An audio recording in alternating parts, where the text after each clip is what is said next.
Hey you, Fab Foundry and I are running a promotion together. You can get 10% off all of your singles if you use the code savagelands10 on their website, fabfoundry.co. Get your singles cheaper than everybody else and go build this KO deck because it's nuts.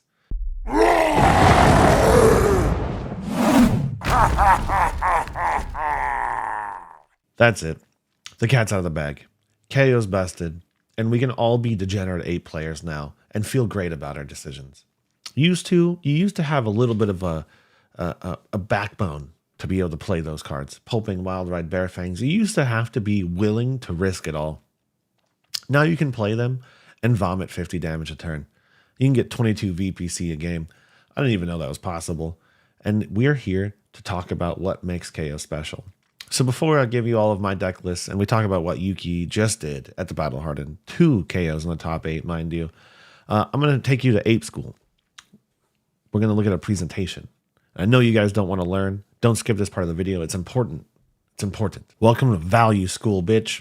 It's time to look at what KO can do. Okay? So I have a new presentation I'm working on for all 3 brutes. Right? I'm really putting all my time in the Rhinar and KO ones. Levia's is honestly just a picture of her chess piece and the 1-cost brute cards. But anyways, so look at here. KO can do monstrous damage with 2 cards. Right? 9, 8, 8. That's the highest value of any 2-card play in the game, tied with Levia. And KO has more of them than anybody else. Swing big, 2 swing bigs and a Bear Fangs. Right? That's 9. You have 3 cards in your deck that can do 8 value plus with 2 cards. That's nuts. It's nuts. You know what else it does? It creates might tokens, which are usable in your next turn, which do things like make command and conquer and send pack and come in for 7. Also ridiculous. So you're looking at a VPC here of 3.75, assuming you blocked with your other cards. But you're not going to do that because you're KO. And you also vomit agility tokens every turn. So let's look at what happens if you have more than 2 cards. Boom. Boom. This is the floor, mind you. 7, 3, 6. This could be a Bear Fangs here for 8. Right? This could be a swing big. This could be a command and conquer. This could be a send packing. Doesn't work with the math very well, but it could be. All right, so we're talking about the ability to play 4 cards and do over 4 value per card. That is unheard of. Those are Lexi numbers. That's stupid, right? So KO abuses both 2-card hands and 4-card hands. Crazy. Right? So he's pretty flexible, assuming your cards block, right? But this right here is what really starts pushing KO over the edge. And this is not using Tunic. This is not using Cross Strap. This is just a standard play he can do. And if you have a 5th card in your arsenal, you can do something ridiculous. You can do Wild Ride, Mandible Claw, Wild Ride, Cast Bones. Speaking of Cast Bones, the card is broken. Okay, right now, I don't even know how to value an agility token. But this card could be worth 6 damage and an agility token. Agility tokens are probably worth way more than 1. 90% of the time, they're dumb, right? Same thing with Agile Windup and Mighty Windup. Kind of the same thing. You can just toss this on your turn, making 1 damage and an agility token for later. Crazy. Crazy. And then No Fear can be worth 6 damage from your arsenal, and then you can vomit out an entire turn that looks like this. Right? That's so far beyond 4 value per card. It makes me almost upset that it exists. Okay. Another thing about agility tokens is that Runner, which I didn't put in this presentation, but Runner is absolutely bonkers because it just vomits another agility token on the table for later. Okay. So now that you understand that KO can just dumpster out damage whenever he wants, right? Oh, Savage Beatdown. Didn't even talk about that. You can discard Agile Windup and then play Savage Beatdown from hand for 12 plus an agility token and a might token. 13? 13 with an agility and a might behind it? What the heck is this trash, right? Savage Beatdown also can come in as like a monstrous chain ender because you can hit beasts within any time. And you can also use Cross Strap, right? So I'm pretty high on Savage Beatdown. However, maybe a lot of others don't like that card that much, and I get it because I used to hate that card. But with Agile Windups, this card's cracked. All right, let's dive into the list and talk about what makes KO. So as you can see, I've been grinding brute like nobody's business, right? Super high on KO right now, but I think everybody is, especially after that Battle Hardened performance. But I'm surprisingly pretty high on Rhinar right now. I have a lot of interesting concepts. I'll be sharing them I think you can break Reinhardt too right now. And then Levi is just good. Okay. But let's go dive into the list that I started off on. Boom. Okay. So let's talk about it. Apex Bonebreaker. Card is cracked. It's worth 5 value minimum. If you block a snatch with this, it goes up and up and up. It is an interesting thing, though, I miss Gambler's Gloves deeply. I know a lot of you at home are going to be like, why? Because honestly, there are a lot of brute plays that I wish I could just roll with no fear. You can still roll with no fear if you're an idiot, but you can't, right? Playing Apex Bonebreaker is saying that you are not going to go for a lot of those more crazy brute plays unless you're willing to lose it all. And I think that shows itself a little bit more in Reinhardt because he does grind the game down quite a bit. So you do want to roll randomly. However, like there are plenty of times where you'll draw 2 cast bones and a bare fangs, and you're like, wow, I really wish I could get rid of one of these cast bones before playing bare fangs. Like I really wish I could. And then with Apex Bonebreaker, you are saying I have a 1 in 6 chance of just losing my turn immediately, and that'll probably cost you the whole game. So I do miss Gambler's Gloves. And you'll see I have them in here on the side because for a while I was running full D-Gen, Heart and Cross Strap Gambler's Gloves, Scabskin Leathers. And I think that actually is a valid strategy sometimes. I know, it's crazy. How could you look at this piece of equipment and be like, I'd choose the one that doesn't block? Sometimes, especially against fatigue, like you want to roll every turn because what are they going to do? Hit you with a hammer? You know what I mean? You want to roll. You want to hit a 6 and you want to obliterate their ability to defend you. You don't want to draw a hand that isn't super playable and just send 6. Like you're going to get fatigued. Maybe. I mean, you do vomit damage. But okay, let's talk about that. So Apex Bonebreaker in both Reinhardt and Kayo, really, really good. However, I am honestly going to say there are certain lines that I miss playing Gambler's Gloves on. I think any of you brutes at home are going to notice this.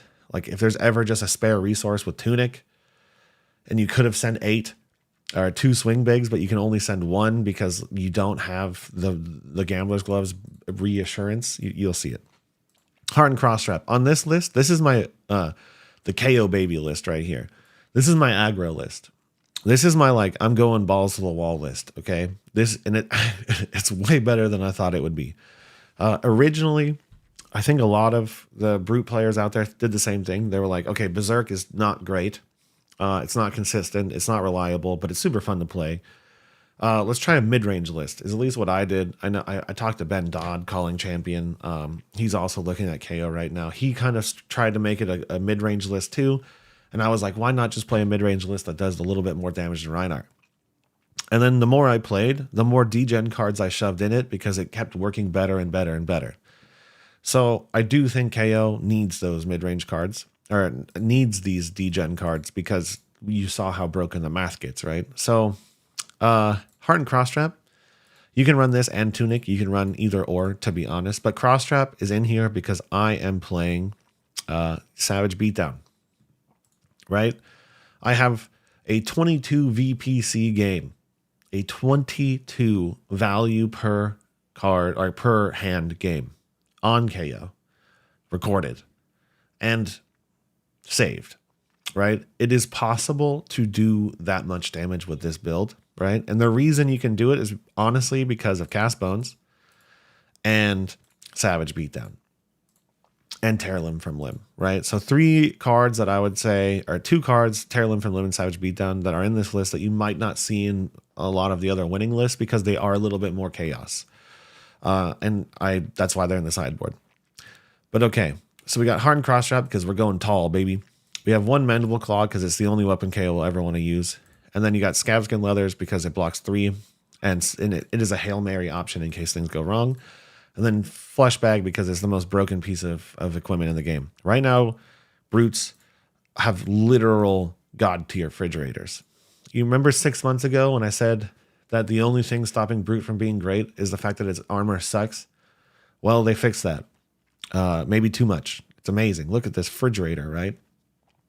Crazy. Okay, so that's your equipment. You can run Tunic if you want. This list doesn't have it. My other ones do. All right, let's talk about the juice. Bare Fangs, 2 for 9. CNC, 2 card Disruption. You have 6 CNCs in your list. That is nuts. Pulping. This is the least playable, weirdly. In Reinhardt, this was the most playable cheetah card. This is the least playable cheetah card in KO. It can come out and it can go down on the sideboard. I'm not going to lie. I've seen some really good lists that don't even have pulping. So this can go down there. I think you pick it depending on your matchup and who you're playing against. Like you don't want this to get, you don't want to eat 10 to 20 damage and then have your pulping get de-reacted out. You just don't want to do that, right? So be careful with this card, or play it with agility tokens exclusively, which is another way to cheese it out so it doesn't matter if it gets de-reacted or not. Savage Feast. This card becomes significantly less playable without Gambler's Gloves. However, you're going to want to run this card when you run Runner and Cast Bones, okay? Because agility makes this card nuts. It also turns on your hero ability. It's neutral on the discard, just like Bare Fangs and Pulping are. It only costs 1, and it lets you do like Savage Feast with an agility token for 7, claw into a big attack. No problemo. No problemo. Swing Big, 8 damage on the card. Wild Ride, the best version of Cheetah in Kayo, because it's not going to miss 99% of the time unless it hits your Blood Rush, which happens all the time. And then it can't be stopped by a D-React. And then Agile Windup. Agility is super nuts in this one. And these, especially the Rainbow here, they both work in KO, and they both let you play that 4-card Savage Beatdown, which I actually do like a lot. Okay, then we're going to talk about your yellows. You don't really need that many yellows, honestly, because, you know, you play more blues than Reinhardt does. So Agile Windup makes agility. Beast Within makes your turns explosive. Blood Rush is Blood Rush Bellows. We all know how good it is. And then I personally am really high on Sun Packing. However, I have seen some lists where you don't run this.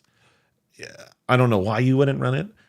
But I mean, it does cost 3, but the idea of having 6 CNCs in your list is nuts. Also, this is a Leviah hate card. Wait till they flip to Blasphemous, play this, and their card gets banished face down, never comes back. Doesn't even matter if they block it or not. Crazy.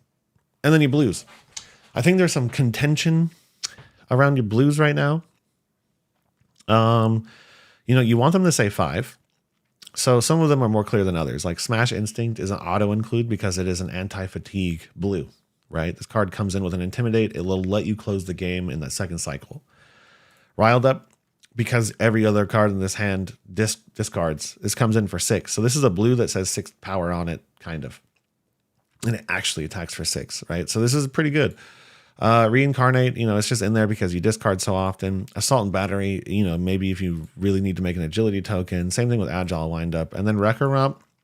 I was off Wrecker Rump until I remember Dromai exists, so that's why it's in the list. It could honestly be put in the sideboard and brought in for another blue or whatever, but this one is the only blue we have that can pop a dragon. And you'll notice that that's pretty important because these can't pop dragons. All right. Cool. So that's your main board. You want like 21-ish blues, which is crazy because I think that's where everybody's settling. It makes a lot of sense. It's the same thing Leviah did. When I first built this list, I looked exactly at what Leviah was doing and I cloned it. Same amount of Go Again cards, same amount of Dominate cards, right? Same amount of Go Again, same amount of kind of blues, same amount of yellows. Pretty much I just cloned Leviah. And I was like, if it works for her, it probably works for KO because he does the exact same thing, you know? And then down here on the sideboard, Cast Bones, we talked about how broken it is. Fate Foreseen, honestly, I never played this card once in testing, but it's in here because I didn't know what else to put in at the time. And I like the idea, like if you can play No Fear, and if you can play Tear Limb from Limb without it really hurting me that badly, you can probably play Fate Foreseen and then just make sure there's a 6 on top for your turn, right? I mean, either way, they block 4. So ignore the Fate Foreseens in this list. I could honestly delete them. No Fear, absolutely God tier into the mirror. Absolutely God tier into any brute mirror because you just lay down your hand, do the same damage, and block 6. It's actually really powerful. No Fear is really good. Probably can help save your life against Kano if they can't like Aether Dart it away or whatever. Be careful. But yeah, in aggro mirrors, this card just lets you take 6 less damage. It's like having 3 Carrion Husks in your deck, kind of, right? Sometimes they come in for a little bit less, but this is pretty much like having 3 Carrion Husks in your deck. You're still going to do your 4 wide damage turn and you blocked 6. Pretty cool. And then you'll see Runner was for like the aggro mirrors or aggro races because this card just vomits agility tokens over and over and over and over and over again, right? Same thing with Savage Beatdown. Predatory Assault and Tear Limb for Limb were my solution to not getting fatigued, okay? So Predatory Assault pitched next to a Tear Limb from Limb in the second cycle. This is coming in for 12 Dom. 12 Dom, right? And that's like after a claw most of the time. So you're talking about a 12 dominate plus a claw turn minimum, because there's mostly blues at the end. And then you can do some absolutely ridiculous things with like Heart and Cross Trap in that second cycle, where you can do like a standard turn, Bare Fangs, whatever, and then you can Tear Limb from Limb if you get lucky, and then you can play this 12 dominate at the end, and yeah. So this was my answer to Fatigue. And then Tear Limb from Limb was one of the reasons I was able to do those ridiculous 24 damage Savage Beatdown turns and stuff like that. Like, a Fatigue opponent just can't stop this damage. And if they are purely fatiguing you, if they're literally just sending a hammer at you every turn, you have all the time in the world to set this up for second cycle. And then you have your AB package, and then, don't get to play items, and maybe, hopefully, you hit this turn one against Kasai and you flick their gold off the table. So this was where I started, right? A little bit, I went full circle. I went Berserk aggressive to totally defensive to totally mid-range to this kind of more aggressive option, right? And I think this list is pretty good. Once I got it all tuned and started playing better, this list was averaging like a 75-80% win rate on Talishar. I know, it doesn't mean anything, but, it kind of does, actually. So then I was like, okay, what if we make it more safe? I think at the end of the day, all of that deck building freedom I was hoping for kind of disappeared as soon as you realize what you have to do with the deck. And that is, you pretty much have to play these two cards. Okay. So what does that mean? Well, you can kind of adjust your blues here, make them a little bit safer. No Tear Limb from Limb, right? And I was pushing this deck into Fatigue, and you still can pretty safely go over their Fatigue. And then most of the cards in this deck block better, except for the Agile Windups, which is unfortunate, except for your Bare Fangs and your Wild Ride, they don't block. But every other card in this deck pretty much blocks 3, which is nice. And then we go down to the sideboard, same concept, because again, I feel like these cards are so powerful that it's pretty hard to get rid of them. But you'll see that I was actually using the Fate for Scenes. I was actually using the No Fears. The Runner, and like the Predatory Assaults. This could also be your typical pack hunt, right? Come in, and you just have a lot more ability to block, right? So you're doing pretty much the same thing. You're playing a little bit longer. You have your Fendal Spring Tunic over your Heart and Cross Trap. You don't have your Savage Beatdowns. But you're pretty much just saying like, okay, I'm doing the exact same thing, but my off turns are 2 for 8 with like a block 6, which is still pretty good. Levi has been doing that for forever. But yeah, pretty much the same concept. Like I said, the more I played, the more narrow the list got, which is really disappointing because like we are all excited about like Ravenous Rabble KO and stuff like that. I don't think so. I think these two cards are just so much more powerful in this deck that it's hard to play anything else. Okay. So this is my safe version, but pretty much the exact same concept. And then there was this version that came out at the very end because I was pushing Rhinar a lot and I was trying to see what could happen in Rhinar. And I discovered how crazy agility is in Rhinar. And then I was like, what happens if you do the same thing in Kayo, but with Clash? Because Rhinar sucks at Clash. He's really bad at it. You really want to be very careful when you Clash. Kayo, on the other hand, has a floor of 6. Unless you hit the 3 copies of Blood Rush Bellows in your deck, right? Pretty much a floor of 6. Which means you're going to beat pretty much every hero in the game. Except for Guardians, right? You're going to beat every deck in the game at clashing. Pretty much always, right? Sometimes you'll hit the Cast Bone. Sometimes you hit the Blood Rush. So after playing Agility Rhinar for a while, I was like, wow, why didn't I do this in KO? Okay, so that's when I stuck in Clash with Agilities, the Clash with Agilities, and the Clash with Agilities. This is the one I played the least because I found it most recently. And then you saw Yuki taking advantage of the same thing in Battle Harden, right? Which is nuts. So this version probably has some legs to be explored. But you'll see that conceptually, they're all kind of about the same, right? And I think there's some deck building freedom in here. There's some good cards like E-Strike with Agility is also really strong. That's something I'd want to look at. You could even maybe up your non-6 quantity if you really wanted to, and you could do weird things with Agility like Snatch. You can do some weird stuff with KO that honestly, because even your Snatches would clash for 5, which is better than most decks. So I think that this Clash Kayo may be really interesting if you want to play a little bit of a different style than everybody else, because you can take advantage of some stupid cards like Snatch and E-Strike, because both of those cards with agility are pretty strong, right? And E-Strike at least still comes in for 6 off the top. Snatch, you're getting a little bit into that risk territory because it would not count as a 6 off the top. But, you know, imagine a turn you like open up with a Snatch for 4, go again. And then you go into your standard like Wild Ride, whatever turns. And it's like they gave you 2 cards in the first one, and now you're just leaking even more damage. All right, so now we have Yuki's list. And you'll see that it's basically the same. Okay. So I think a lot of people came to the same conclusion. Okay. This card and this card are too good, right? That 4 VPC turn, you know, that everybody's always dreamed of is not only achievable, it's pretty easy to do. And it's pretty, you can go fast past 4 VPC, right? So you'll see that armor is the same, right? But, you know, Yuki went with the Fendel Spring Tunic main board, which makes sense. She does have a little bit more of the block cards. And then you'll see that she went with Pack Hunt over Dominate, and I think that is actually a very reasonable conclusion. Pack Hunt, I love it. It's better into most of the matchups than the Dominate version because it does make blocking worse for your opponent.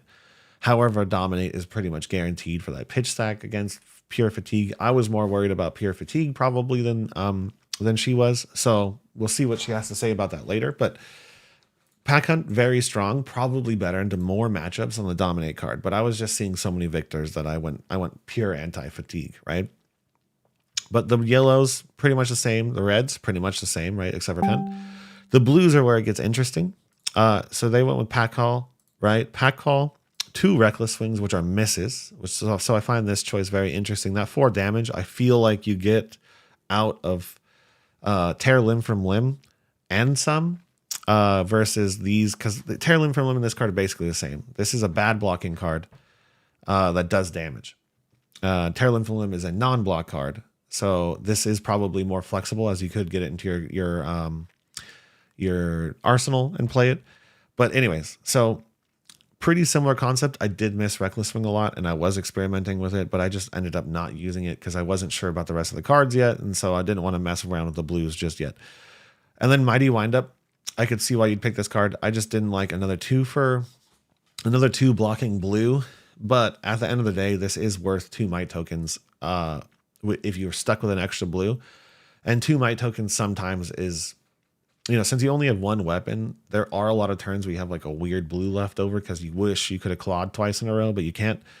But you'll see the reds are pretty much identical. The yellows are identical. And the blues are like ever so slightly different. We got Reckless Swing, Pack Call, and Mighty Windup that I wasn't necessarily using, except for in the Clash deck that Pack Call was better in. So yeah, the blues are a little bit up in the air, maybe, right? Maybe we can all argue about the blues a little bit more. Sideboard, same thing. Assault and Battery, good one. I like this a lot. It vomits agility tokens. Clash of Agilities, I love it. This is very flexible. That's why they're in the sideboard. And then you see your aggro package next to your send packing, which she wasn't running main board, which is interesting. And then your item destruction. So like all 4 of the lists very close to each other, which is crazy, right? Crazy. So yeah, take these lists. They're all in the description below. And let's go try and break Kayo because he's best and he's super fun to play. And honestly, he's so fun to play that I'm having a hard time wanting to play Reinhardt. I know. It's blasphemy. Blasphemy fit. We're going to go against the Kayo real quick, or Kasai real quick, just to show how degenerate this deck is. So you can go first or second with Kayo. I think it's more likely that you're going to want to go second. However, with Cast Bones, it is a decent idea, but we're going to go second. We're going to go second here. And then I'm just going to run. We're not going to get fatigued by Kasai 99%. So I'm just going to run my standard aggro package, which is the Runners, Tear Limb from Limbs, Savage Beatdowns. And then we're going to run, since I'm going second, I don't really love having 3 Cast Bones main board. Yeah, we can do it. I honestly think 3 might be too many. We got an Agile Windup. We're golden. However, we can only block 3. So that's nature of the game here. We're going to block 3. So we're going to hope that they don't do nothing here. We're really going to hope. Otherwise, we're blocking 5. But the dream here is going to be to hit this agile wind up. Oh, it's a warrior's valor. Ooh. Ooh. Ooh. Ooh. This is bad. It already has go again if it hits. So we're gonna get what little value we can here. It's really unfortunate for us. But we're probably taking free damage. But at least we're going to get our... Oh, gosh. Everything's gone terribly wrong. Should have seen that coming. We really should have seen that coming. So I can block it if I give up all of my equipment. Well, at least they don't get an arsenal. So it's basically the same thing. So we're taking 6 on turn 1. Absolutely worst thing that could have ever happened here. And we're going to make an agility token here. Okay. Absolute worst case scenario, triple back to back. This is what happens when you play Cast Bones. This is what I'm talking about, where I really miss Gambler's Glove sometimes. Because it would be super sick to play Cast Bones here, right? It would be super sick if we could play Cast Bones and hit our Savage Feast right now. So we have 2 options. Be a degenerate and roll for this Cast Bones right here, or we overpitch Cast Bones into the graveyard. Seeming as we took 6 on the first turn, I'm going for it. We're going to lose this game if we get a 1. Never punished. All right. So, boom. Cast Bones just came in for 6 on an agility token. So, oh my goodness. So we can actually just... Yeah. Now you'd be curious why, why I didn't roll Bare Fangs there, and it's just because I wanted to get the guaranteed value out of this, and hopefully I was hoping for like a swing big or something here, but that's okay. So we can now claw for 3, right? And set up a CNC for 13 go again. I think we're going to do that. We're going to hope they arsenal here. They only have 3 cards though, so not the best. Not the best thing, but we still have our flesh bag. So we can survive 1 dumb turn with flesh bag. So depending on how many cards they lay down, if they're going to play all 3 cards, CNC becomes a lot less powerful. But they took the 3, so we're not super far behind. Right? But this is... Oh, okay. So they're absolutely not going to be playing... they're not going to be getting an arsenal next turn. Which is too bad. So we can probably save our...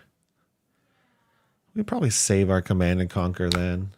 So let's see. Let's see if they pitch this card, or if they play this card. I'm not going to block. I'm not going to let them proc it. I'm going to try and force them to put this in their arsenal. Right? That's what I'm going to try and do here. I'm going to try and make them put this in their arsenal. So I'm not going to block with any cards from my hand, so I don't trigger any reprise. Oh. Okay. So they really want their gold token here.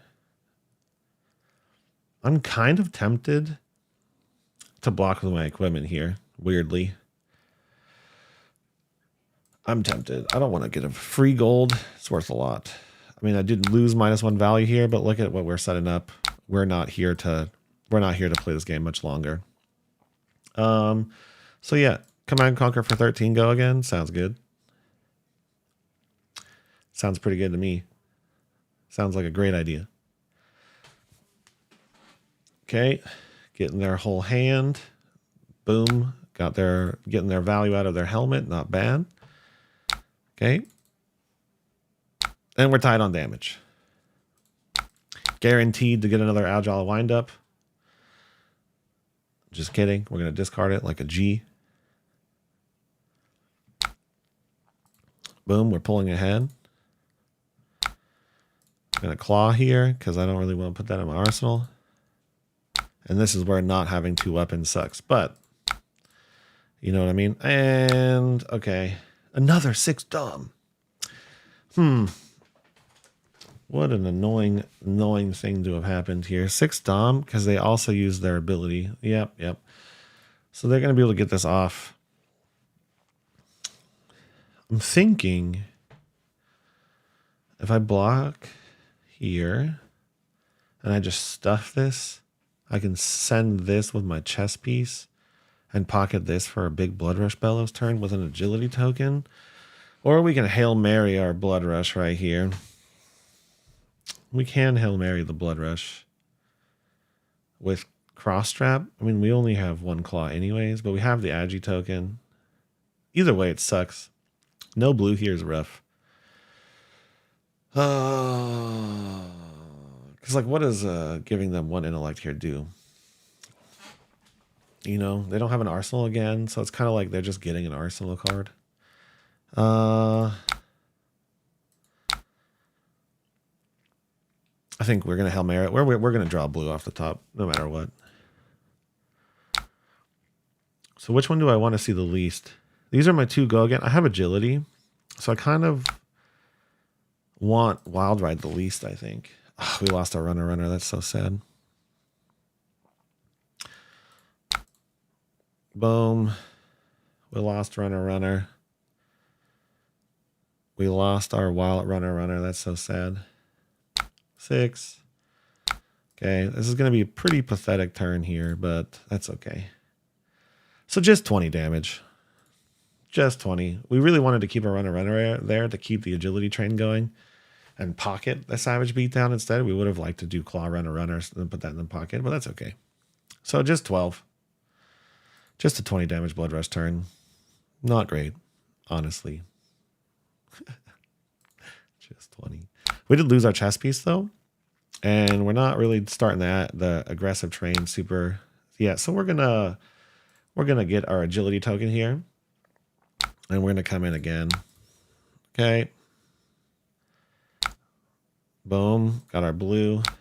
Made our might token. 7 go again, and here comes a god turn. Okay. This is where Cast Bones really starts to shine, right? So we can Claw with go again. So 7, 8, 9, 10 damage so far.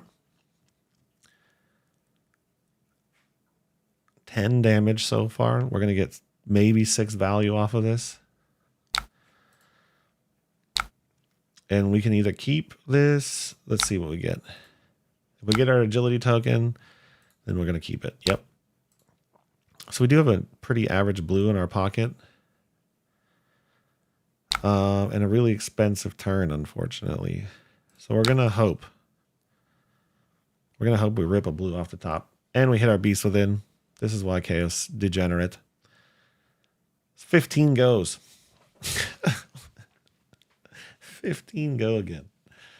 Oh, and we get Savage Beatdown for 12. Cool. Super cool. We still have Fleshbag, mind you. We still have Fleshbag. Yeah. I mean, like, you could argue that just sending, like, this is worth it, but, like, okay, let's go to the moon. We do have a bad card in our arsenal, but whatever. Whatever, right? So we've played one Blood Rush so far, and we've seen one Cast Bones is at the bottom. We played one. So we have one Cast Bones left. We have 2 Blood Rushes left. Our opponent is at 14 health. Okay, they're at 6 now. We still have Fleshbag. We're getting a little bit of a blue disparity going on right now, which is, you know, slightly unfortunate. Are we going to get a third empty nourishment right now? It's kind of seeming like what it's going to be. Spoils? Okay, so they're going to really try and make a gold token here. I don't really see a reason to block still. They don't have a D-React in their pocket, so we know Pulping's going to go through. So Courage. They're going to double swing here? Is that what they're trying to do? 4? Yeah, we don't care. We don't care at all. That's all of their equipment gone. They're going to get their 1 value off of their boots next turn. Yeah. So, I mean, that's a pretty good hand. Pretty good amount of damage for how little cards they have, but we're at 17. So we're going to do this. We're going to hope that a blue comes into our hand because we're never punished. Never punished. Never punished. Ever. So we do have a weird, you know, I don't really want to put this card in my arsenal. I don't really want to put this in my arsenal now because we don't have scab skins, but it's still a decent card to end a combo with. So, you know, typically you'll have that one floating, so it's not the end of the world, right? This card will still just do 6, and it'll draw us a card and let us put it in our arsenal. Boom. Our opponent's getting lower and lower. Okay. Our opponent's getting lower and lower. Put this in our arsenal. Our blues. Okay. So now we run the risk of it being a CNC, right? Or not a CNC. We run the risk of this being a defensive card on our pulping turn. So like, again, here's another turn that I'd love to block with scab skins, or I'd love the gambler's clubs, but whatever. So we're going to do it anyways. We're just going to, you know, say, do you have it? If you don't have it, you lose. Cause they have, yeah, see, they quit. And that turn would have been a, pulping for 7 into a claw, into a bear fangs, right? 17-4, aggro race into the dumpster. Doesn't matter.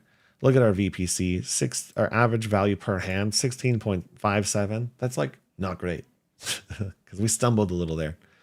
But that's the power of KO, dude. It's nuts. It's absolutely disgusting. Anyways, I'll see you around. Rhinar video coming next.